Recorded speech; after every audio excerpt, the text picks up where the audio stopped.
Theatrical Shenanigans presents The Panel Presents with Melissa Schmitz, Tony Vale, Jacquelyn Priskorn, John Patrick Bray.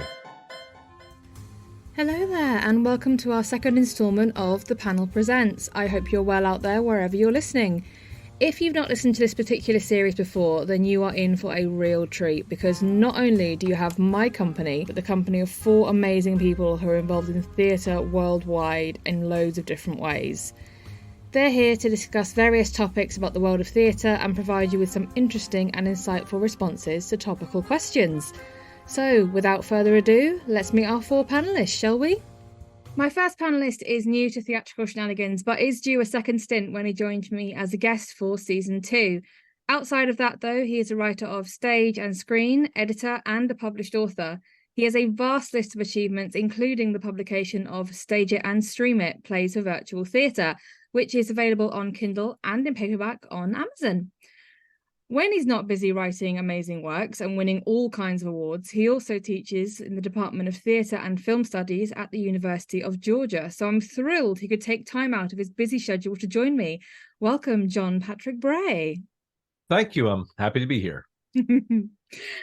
My second panellist is a fellow podcast host who I've had the privilege of discussing my adaptation of A Christmas Carol with, which will be airing as my Christmas special on the 24th of December. As well as being the producer and presenter of her podcast 101 Stage Adaptation since September 2022, she is also the writer of her own adaptation, Lazaro de Tormes, which was adapted from an anonymous Spanish Golden Age novella.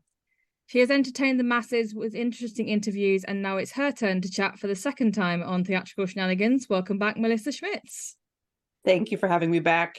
My third panellist joins me from my side of the pond and is no stranger to Theatrical Shenanigans either, having been a featured playwright in Season 1 with his wonderfully funny relationship piece, A Trifle Upset, which, if you haven't listened to, I thoroughly recommend.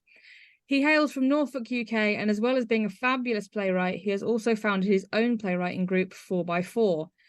Also, coming up shortly, he has an amazing event on the 9th of September 2023 in the form of a sponsored play reading of 50 plays in 500 minutes.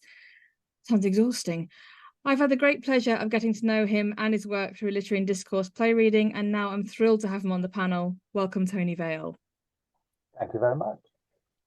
And last but by no means least, we have another playwright who is joining us for the first time, but definitely not the last time, as she will also be joining me as a guest in Season 2.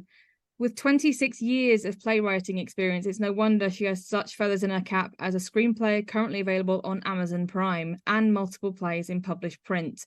I am truly thrilled to have her make up my fourth on the panel. Welcome, Jacquelyn Priskorn. Thanks for having me. I'm honored. Okay, guys. Opening group question. If you could perform in or direct any play, not your own, what would it be? And we will start with Melissa. So many. I would love, I'm waiting to age into this role. The Madwoman of Chaillot. Would love to perform that role. We did it in college and I wasn't cast in it, and I was devastated because it was the first time I had ever read a play and immediately understood a character, like inside and out. I was like, I know exactly who this person is and how to play her. And now I have to wait at least 15 years in order to be age appropriate for it. Okay, Tony, what about you? I don't compete with anybody when it comes to performing, as you know, Rachel. But as far as directing is concerned, I haven't done that either. But the play which I particularly enjoy is The Inspector Calls by Jacquelyn Priskorn. The content of it is very much a social exploration, really, between the classes. And the payoff is brilliant as well. So I think that's where I'd go. And Jacqui? I know this sounds like probably typical, but my great white whale show has been Noises Off. And I have been cast in that 3 times, and 3 times I haven't been able to do the actual production. So 3 times I've been cast, once as Poppy, twice as Belinda. So by the time I finally get to do it, I'll probably be Selsden. I know. But it's my great white whale. I keep, every time I see auditions for it, sometimes now I'm too scared to even go audition at this point. But oh no. And finally, John. Before Tuesday, I would have said Tevye and Fiddler on the Roof, but then Tuesday happened. I went to karaoke for the first time in 5 years and discovered I don't have a voice anymore. And that was very disappointing. So I would have to say that the other two, in terms of non-musicals, would be either Conor McPherson's The Seafarer or Conor McPherson's adaptation translation of Uncle Vanya. There's something about the Vanya character, particularly the way that he writes it, that just is so pathetic and lovely. And then Seafarer, I grew up in a large Irish American Catholic family, extended family away. It's just my brother and me, but lots of cousins and such. And something about that resonates. Something about that. It's just such a Catholic play. It just resonates. Okay, so first question. Melissa, in your opinion, is there a particular genre that you don't think we see as much of in modern theatre that should have a comeback? And if so, why? That's a great question. I feel like in terms of the theater I see and look for to go see, I try to do a mix of everything just so I know what's going on. So, but I think in general, there's less horror plays. I'm not really sure why. I've seen a couple of them that my friends have put on, and it's just sort of an underutilized, underrepresented genre. But that's the only thing that comes to mind for me. But I'm always looking to see something different than what I saw last time. So yeah. I think though with horror, it sounds awful, but it's very difficult to get the same tension you do in a film where you've got, the zoom in of the expression and the tension builds and builds and builds. It's very difficult to get that in theatre without really powerful actors. I'm not saying it can't be done, but I'm saying it's much more difficult in my mind. I say when it's done well, it's fabulous. I never really considered theater and horror before. I always thought horror would only be film or haunted houses. But I did see, and I think it's when you utilize the right space for horror, it can be really effective. I saw a production in a small black box theater of Frankenstein, and it was intense because you're so close to the stage, and at one point the creature actually popped up right in front of me. I was front row, lucky me, and popped up right in front of me and was delivering his most emotional, angry monologue, staring right in my face. Very scary stuff, but you couldn't do that in a big proscenium stage or whatever. No. I think horror is a much more intimate when it comes to live performance, but I agree. I never really considered that. We don't see a lot of it out there. I saw Neil Bell's Spatter Pattern at Play Arts Horizon back in 2004, and that had a lot of tension, and it had a couple of jump scares. I also once did produce a night of original short horror plays when I was a grad student, when I was a doctoral student, and it was in a smaller space, 3/4 thrust, and we did things with the lighting underneath the kind of bleacher seats we had, and made it much more of an environmental experience. Some people did walk out. We scared them or shocked them or did whatever we did, and some people did walk out, and we're always happy. The fun thing about that, though, was we found, and I learned so much about stage blood, the kind of blood you can get on clothes that comes out, the kind of blood you can get on furniture or the floor, and then the kind of blood that has to come out of the mouth that can be edible.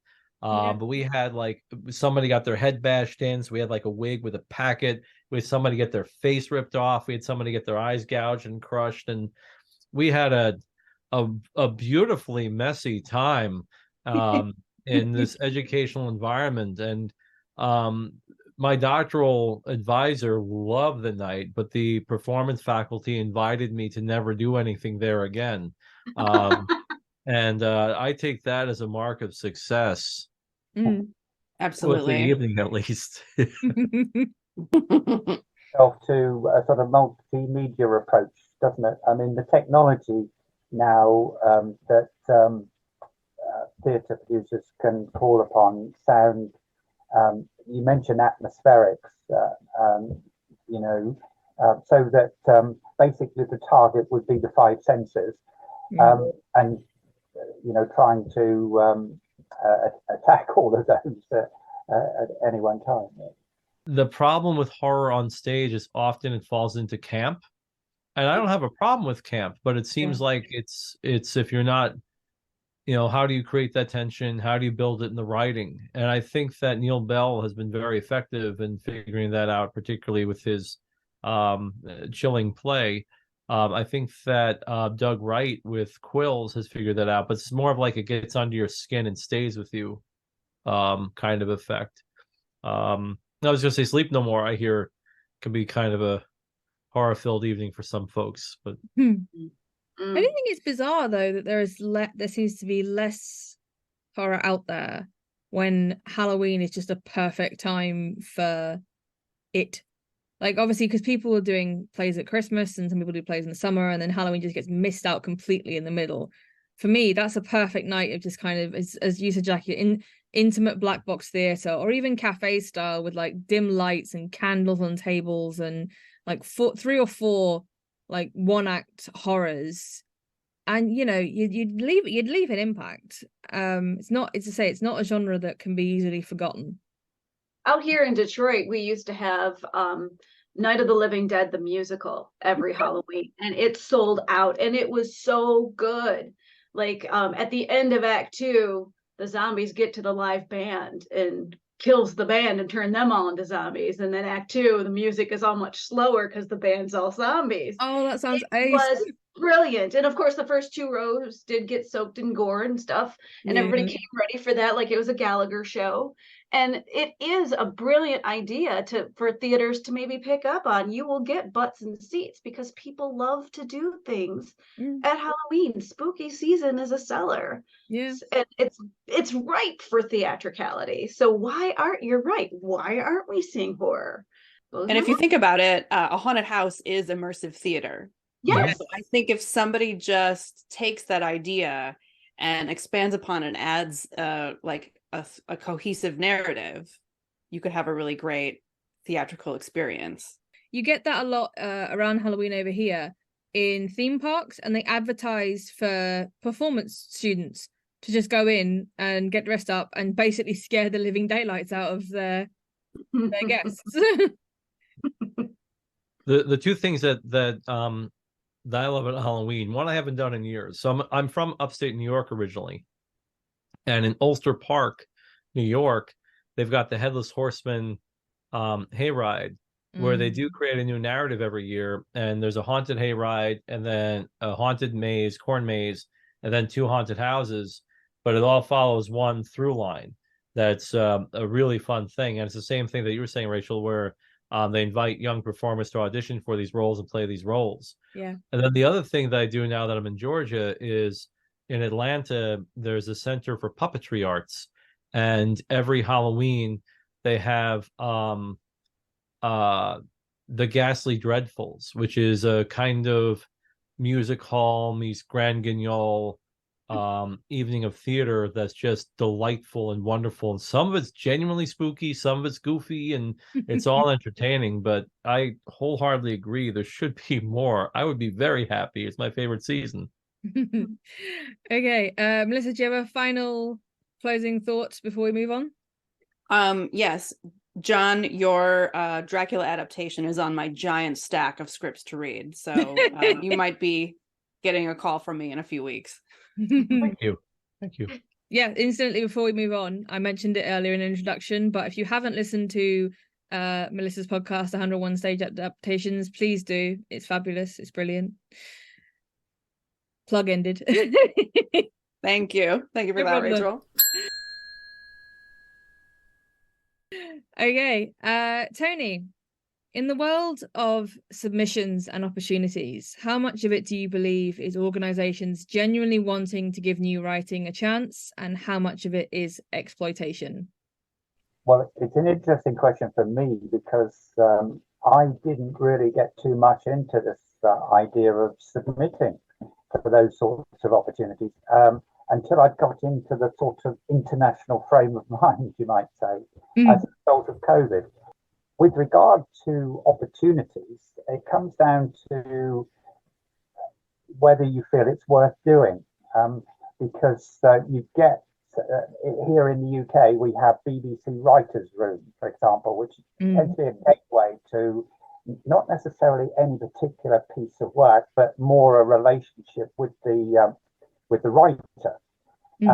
They had over 5,000 or 6,000 entries to this very limited thing.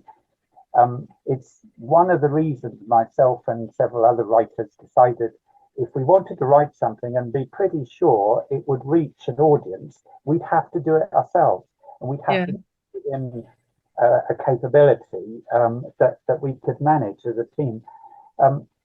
The question itself, I think, comes down to who's offering the opportunity and what is their motivation.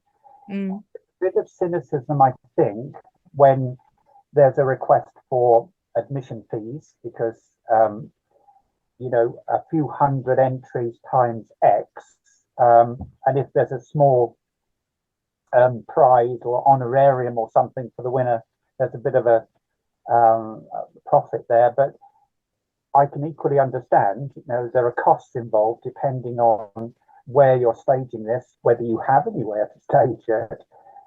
So I tend to be very open-minded about those sorts of things. I was very pleased. A recent entry play of mine reached the last 10, and 4 plays were required. Now, I wouldn't have known if I'd got anywhere at all had I not reached the last 10. And the fact that I did meant that it must have been not too bad because, I had a percentage chance of being selected. Yeah. But generally speaking, are you 10? Are you 110, 210, or 310? Yeah. Don't know. And so I think from the submissions point of view, it's as much about who's making the request. I think, going back to what you said earlier about submission fees, I think that does put a lot of bees in bonnets, because the thing is, yes, granted there are costs involved, and obviously whoever is selected is still an unknown. So if they don't sell as many tickets to the production of the unknown, they then make a loss. But then you also have to turn around and kind of give the blunt, it was your choice to go this route.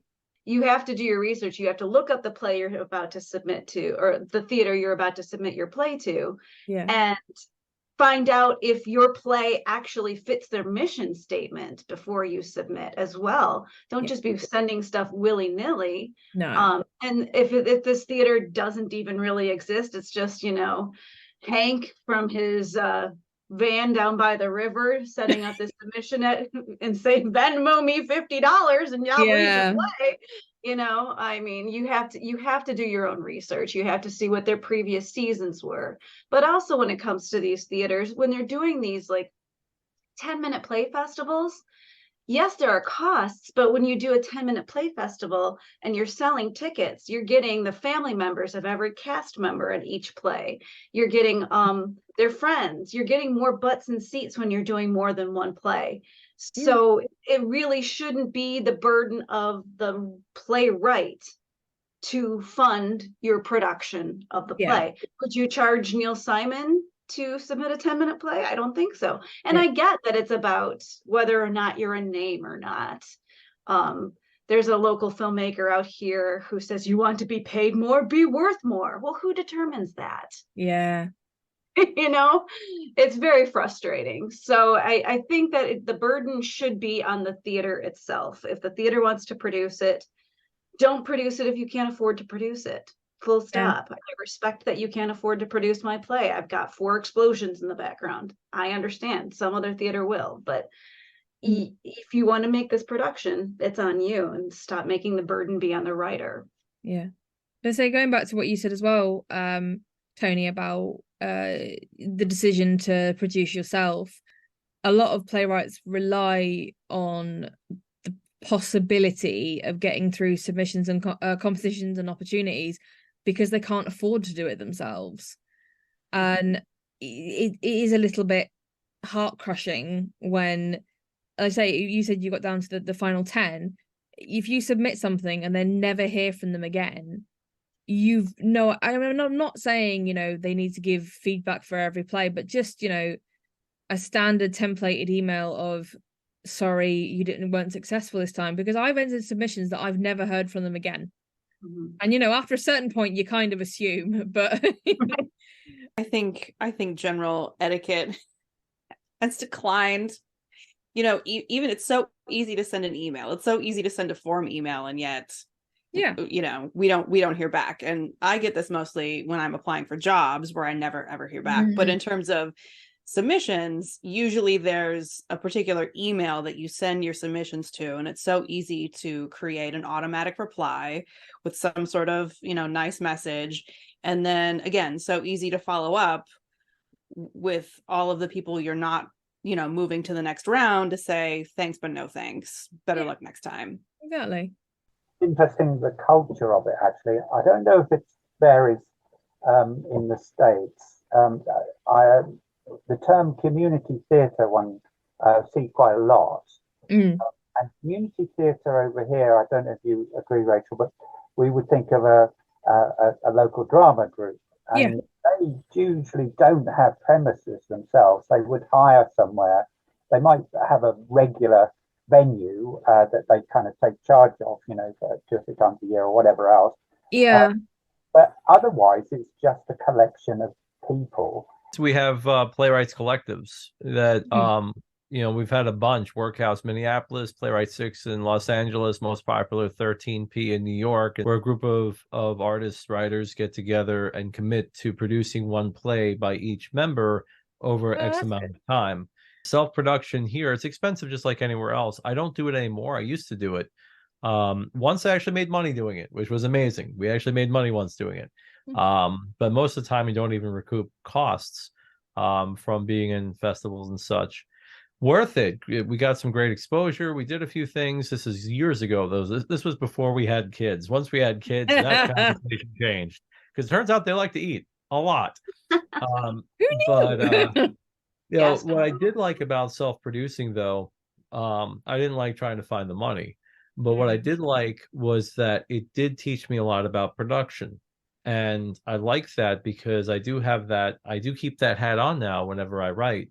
Now, in terms of the first question about submission fees, I'm really on the fence. I think that the comment earlier about, make sure you're not sending the money to Hank, who has a van down by the river. I'm going to second that. Yes. Thank you, Jackie. I'm going to second that. But it's like, well, what happens if you win? I mean, is it production or a publication or is there a monetary award? So, or is it something like the O'Neill, where if you're even a semifinalist or finalist, that puts you on the map in some ways? So, I mean, that's kind of a given. Yeah. And unfortunately, the writer is in that kind of backroom situation, really. The deal is, if there's money to be made, a surplus, as it were, then as the writer, I'm entitled. With submission fees, we're seeing more and more of what screenwriting competitions do and film competitions do.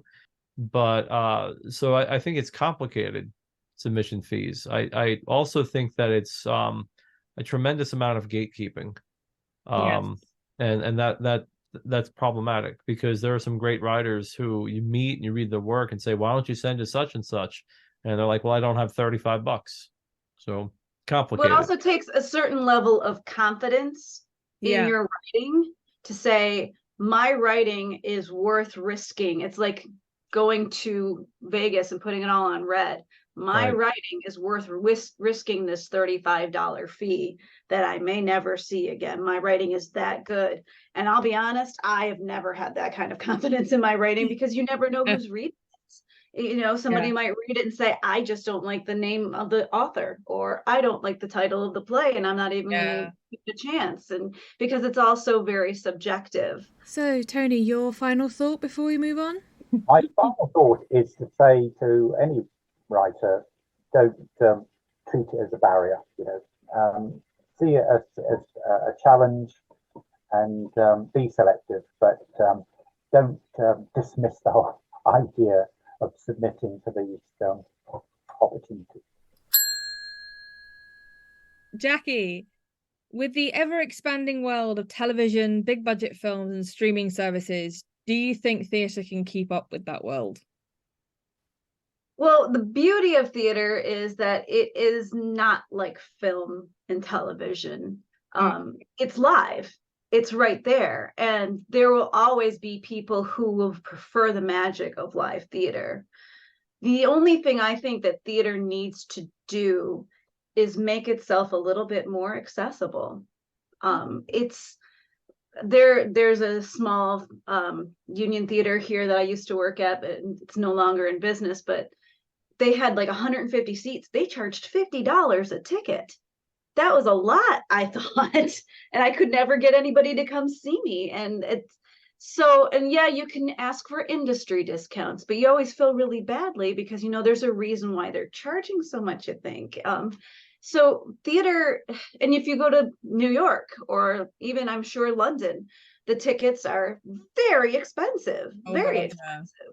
Whereas, and yes, film tickets are getting more and more expensive too, but you're seeing, there's Tom Hanks and and maybe somebody's sexy bottom will appear on the screen too. But with theater, you're like, okay, I'm going to sit there for an hour 45. Maybe I'll get up and catch myself in the loo for 15 minutes and come back for another hour 45. And I don't know, I'm going to hear somebody pontificating about something I don't understand. So we need to make theater a little bit more accessible to the masses. And I know there's a way to do it because a lot of theaters have done it, but to the unwashed masses, theater is only for the rich and the snooty. So that's my thought. I think it can compete. It just needs to figure out how. I think it's gotten slightly better, where schools will take kids to the theatre for either drama or English. So for English, we went to the Globe. For theatre, and it was the same when I went to university. We went to see multiple shows that was kind of covered under the umbrella of our education.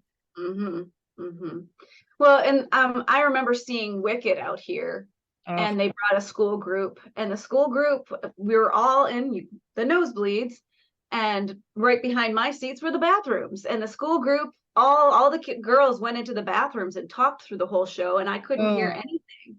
So they're not really, I mean, they're doing that for school groups, but I don't think they're educating them before they take them to the theater either. And I used to do a lot of school performances too. I did where we perform in the school, where we teach the kids how to write themselves.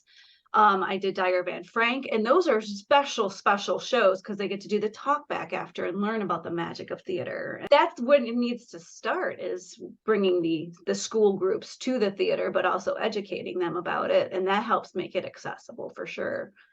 I think the talkback side of it is a very good idea, though, because I think it educates the younger generation more about the world of theatre.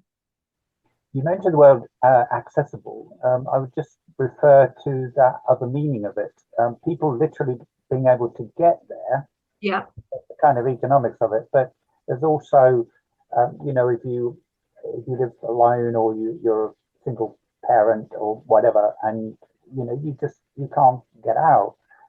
If you have a disability. And this was the exciting thing. Yes, I'm going to say exciting thing about COVID, because actually theatres had to work out how to monetize seats when people weren't sitting on them, and that's where the streaming thing, okay, there's technical stuff there.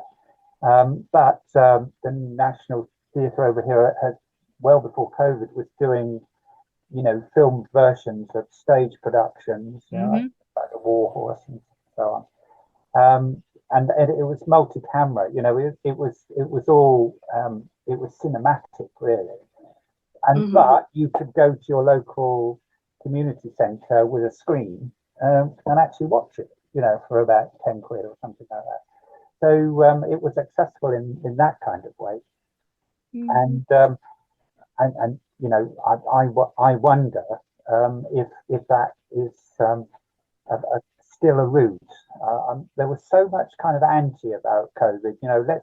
We want proper theatre, we want to be together, we want it live, and all of those things. And maybe some of that has overtaken the thought that, well, is there a compromise there? Stage it and stream it. Plays for virtual theater. Available now through Applause Books. Nice plug, John. Very nice. Because the thing is, if you think about going out to the theatre, it's not just going out to the theatre. To say people are being more cautious about what they're going to see. They want to see shows that they know they're going to love. But also theaters can cultivate an audience. And I'm going to just use two examples. One, there's a community theater in Athens, Georgia called Town and Gown that does a lot of and it's an amateur dramatic. They do a lot of the, musicals and funny shows that people like, but they have what they call a second stage series. So last week, I think it was last week, the summer kind of blends. They had 3 performances fully produced of a brand new play by a playwright living in Georgia. And it was sold out all 3 days. The community came out because the community theater's been there for over 50 years, and they truly know how to engage with Athens in general. And so there are students that get involved, their professors get involved, and then there's just a lot of folks who are not affiliated with the university that are there. And they've made themselves a staple. And then if you look at Abingdon, Virginia, they have the Barter Theater, which is one of the founding members of the League of Residential Theaters. And they are one of the last year-long full-time professional repertory theaters in the U.S. And they've built an audience from the 1930s where people literally were bartering food and livestock and other things to get a ticket, and then there'd be a big dinner afterwards during the Great Depression. And a lot of professional actors of yesteryear, such as Gregory Peck and Ernest Borgnine and Hume Cronin, Patricia Neal, they all performed at the Barter, and so they created a legacy. So I think that, just in terms of thinking, well, who is this theater? And I don't mean like the theater, because who can answer that, but who is this theater for? And who is the audience for this theater? And how do we engage with them? How do we entertain them? But then in what ways do we build enough trust that we can start to push the envelope and produce new plays and bring in new works and new actors? Because the worst thing that happens is, at that point, a community member might go and see a play and think, well, I didn't like that one, but they're going to come back because there's trust. Theatre, I think you can sell the story, whereas film, you can just, if you throw a bunch of famous actors' faces on a poster and a movie title above it, you potentially got an audience. That's marketing, and that's very much the sort of cinema film approach to marketing. Actually, one of the problems I think that local community theatres have is marketing. I'm a great proponent of the local newspaper, and it's going out of fashion, unfortunately. But the theatre experience, the shared experience, is about the whole notion of community. And, when you live in a street and you don't know who your neighbours are and so on, actually, it could be how you meet your neighbours, at the theatre. So it takes that kind of view to say this is it's the 3 Ps. It's people, place, and purpose. So the theatre is the place within a place, where it is. The purpose of it, and of course, theatre is multi-purpose anyway. And then whoever's doing it, the people come along to do whatever they do, and then they meet each other. So, but it's like 3 legs on a stool. you can't manage with two. You have to have the three, and it seems to be a fairly good kind of principle, really, in terms of whether something's going to work or not. The theater has the opportunity to do things very differently to engage their neighbors, to make things feel more like it's for me as the audience, as opposed to Arnold Schwarzenegger is going to save the world, not me. There's a theater out this area, my Detroit area, that during the pandemic, they started doing something called driveway theater, where they would perform outside in your driveway. You could hire them and they would perform for your block party or whatever. That's And so cool. It's so cool. And they continued to do it now. Now that they can still do their shows during their regular season, their summer season is supplemented with the driveway theater. Right now they're doing Speed Dating, this play that a local playwright wrote, where they actually bring audience members in, I think, and they do a speed dating show in your driveway. And it's really engaging and inventive. And this is what theater can do that film and TV can't. It can actually bring you into the production and make you feel part of it and make a difference in the production as well. I've written several plays on benches, and actually moving the actors from one bench to another. I don't know if the layout is quite the same in your part of the world, but we like having nice grassy areas, quiet zones, and we put a bench on, and sometimes we put a person's name on as a commemorative thing. So therefore it's a perfect setting for a short play. And if you've got an audience that has gathered to watch it, or you go to them, So I'm flying the flag for the bench play anyway. Okay, Jacqui, final thought. I guess I'll just reiterate that theater can compete with film and TV, because theater is a completely different entity from film and TV. And you can literally engage with your audience by looking them directly in their eyes, and they feel it, as opposed to, being a dead-eyed poster on their wall after the production is done. Theater has a future. It always will have a future. It just needs the proper marketing. John, looking at the rising influence of AI, do you see that becoming a heavier influence in the theatrical world? And what do you believe the consequences of that will be? It's funny because I've prepared an answer for that question several times, but it seems like every day, every hour, something else is hitting. And so right now, my feeling about AI is not very good. There are folks who are writing by AI generator their composition essays. There are students who do that. There's been constant emails about what to do, how to catch students cheating this way or that way. And so I think that for me, and it's going to be different for everybody, I put AI, this rollout of AI, this not AI in general, but just the way that AI is being used right now popularly, with plagiarism, with copy and paste, with artificial is the part of it. It's not real.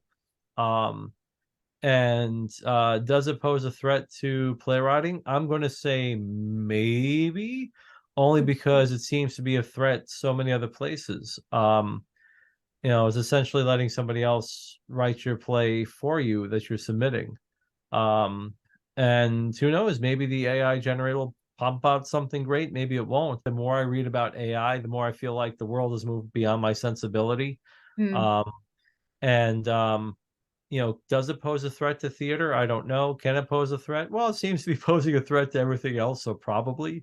And of course, I'm Gen X, so Terminator 2 was very much on our radar when we were teens. So I was like, do you guys not remember Terminator 2?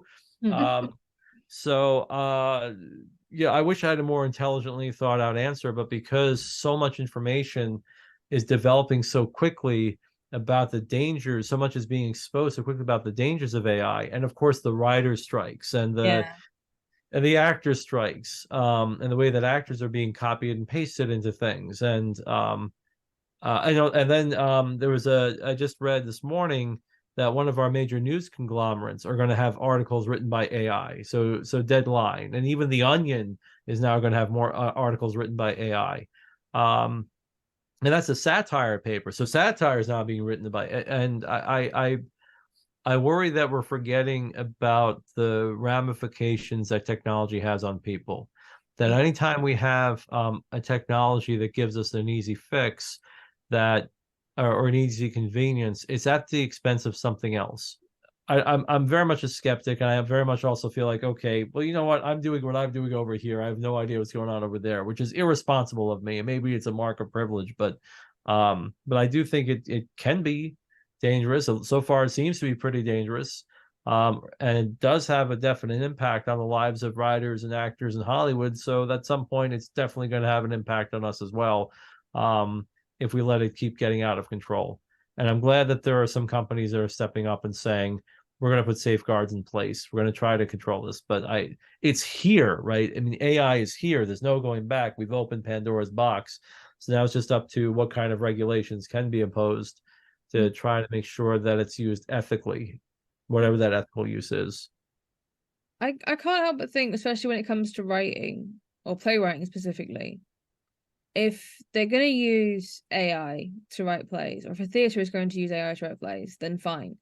But then they have to be honest about it, because let's face it, how likely are you to go and see a play that's advertised with a big shiny poster, pictures of the actors, the title, and then right at the bottom it's got written by ChatGPT?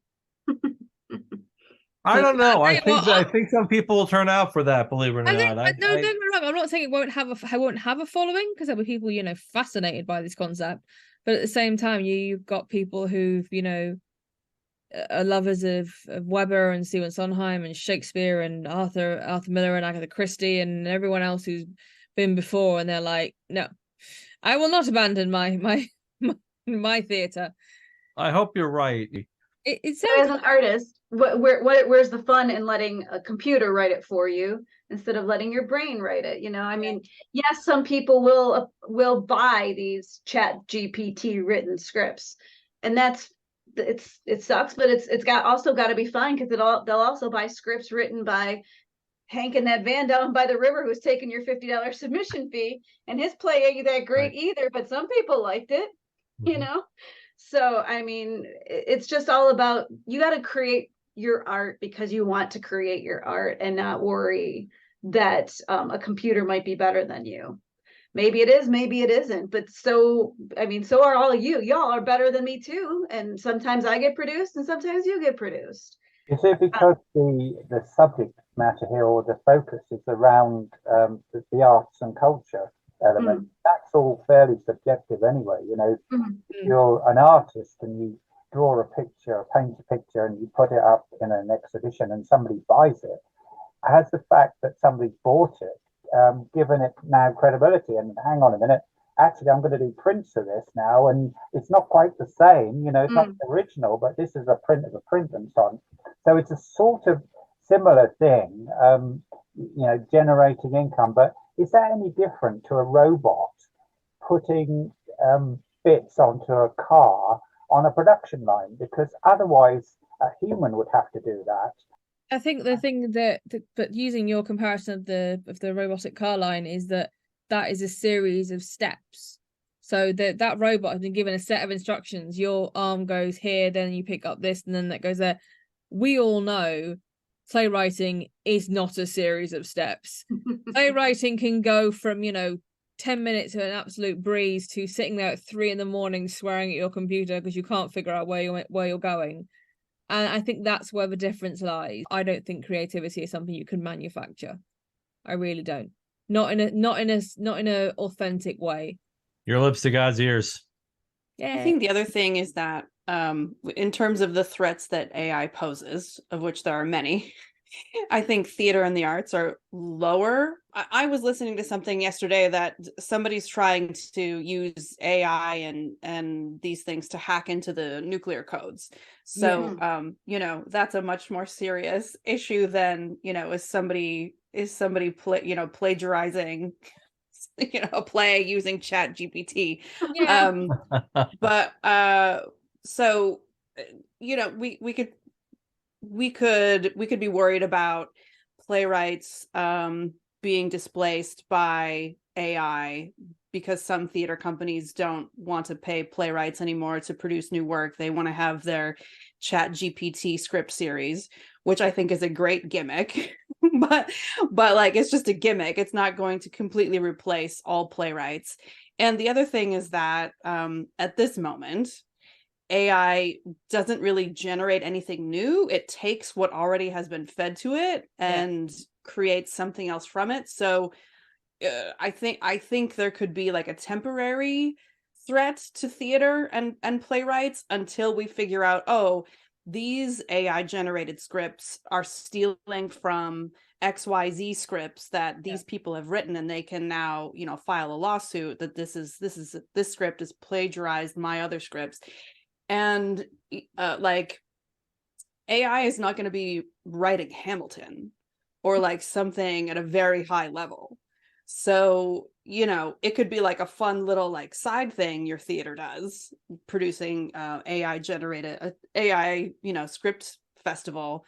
But I don't think it's going to completely displace playwrights. I think there's more of a threat to, what the WGA is doing right now, and Right. like the big studios and film and whatnot. Yeah. But in terms of theater, I think we're safe because we're not paying playwrights enough to like warrant displacing them by robots at this point. Yeah.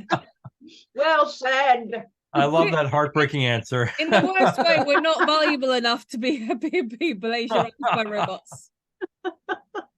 I'm crying and I'm laughing at the same time. There are going to be playwrights listening to this going, oh no.